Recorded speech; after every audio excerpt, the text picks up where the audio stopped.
reason, like, you know, we get into a gunfight and all of a sudden he turns and I put a couple of rounds in his back because of the delay it takes for the eyes to register and put it into the brain, and now he ends up getting shot in the back when there's a perfectly plausible explanation for it, the delay. Same thing when you guys are turning around. You don't instantly see when you do that. All you're doing is looking cool. It's not a true scan. To truly scan, you have to look from near to far in a truly rhythmic pattern. There's a methodology to it. It's not just turning your head. So the idea that I'm going to do something that looks like this and I'm going to see is ridiculous. Think about what you have to accomplish during that scan. You're in a gunfight. Okay, so what's your threat going to be? People. So the first thing you got to do is find people. What if you're in some kind of environment there's people everywhere?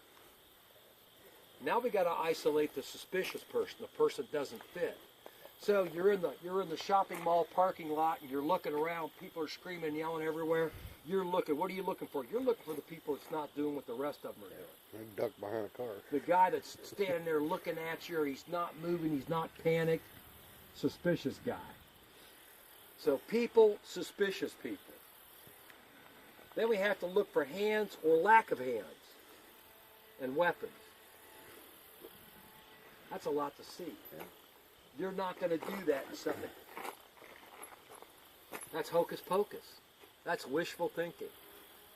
Plus, there's a good chance you will be suffering a phenomenon called focal narrowing, better known as tunnel vision, which means it's going to be like having blinders on, something like this. If you've ever been through it, you know what I'm talking about. It's this real weird sensation of like this. Well, so you're doing something that looks cool like that. What are you seeing? Nothing. You're probably not turning your head far enough. Made me rethink in the mid-90s that we needed to do a true 360-degree scan. Now, the stuff that I'm teaching you in this class, I've been teaching this stuff since the 90s. It's not new. It's new to a lot of people because it's not for tradition, but I have been teaching this stuff a long time. So anyway, what I called it was checking your 360. And you guys know David Bowie? Yeah. CDI's got the check 360 on the back of his ball cap, and son of a bitch stole it from me. I don't mind if he uses it, and if you've read my book, Handgun Combatives, you'll know the last two words in the book is check 360. And I wrote that book in 2002. Okay. So anyway, we got to check the 360. So we handle this our fight, this 180 right here, because this is how you scan the front 180. Ready? Any questions? You don't have to go all that kind of stuff. Take a good stable position. Look. Easy enough. Problem is you don't have eyes in the back of your head. So what we have to do now is we have to kind of take a look around. So we need to look behind us, step forward. Why step forward? That's the known. That's the known. It's right here in front of me. Why step backwards into the unknown? Unless there's something here blocking my path, a planter or something like that, step forward and then turn and look. Now, why is my gun here? Because you don't want to muzzle anybody.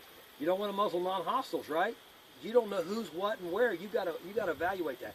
Why is this hand here? Keep you from getting punched in the face. Twice in my law enforcement career. Both times in Northland Village, over there off North Dixie Drive. Mm-hmm. I turned into the unknown in crowd situations and got punched in the face. This nose ain't that pretty all by itself. So my idea is that you turn and you have your hand somewhere you can do something about it. But now I've turned and I'm looking. And now I have the time. And then all of a sudden there's Sherry. I see her.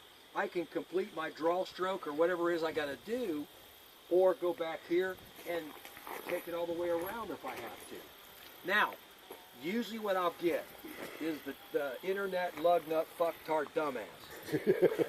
I'm sorry, Cherry, I didn't mean to offend you, okay? All right. This is the guy that says, I ain't turning my back on a threat. I ain't turning my back on a threat. until his partner decides that he's going to enter the fight, and he really don't care how much time you're going to spend here. If there's one, there's two, there's two, there's three. It's wolf pack mentality. So you get some kind of response and he's going down, you probably ought to be looking for his buddies. And the idea that you're going to stand there like that, and all you're going to do is watch him is probably going to get you hit in the back of the head with a crowbar. But that's the kind of crap that's on the internet that people talk about. I'm not turning my back on a threat. You better. You better be thinking about other people. I mean, it may be, and then go back to him. But you know what? The idea that you're just going to stand there and just wait and wait and wait until the police show up, you're endangering yourself.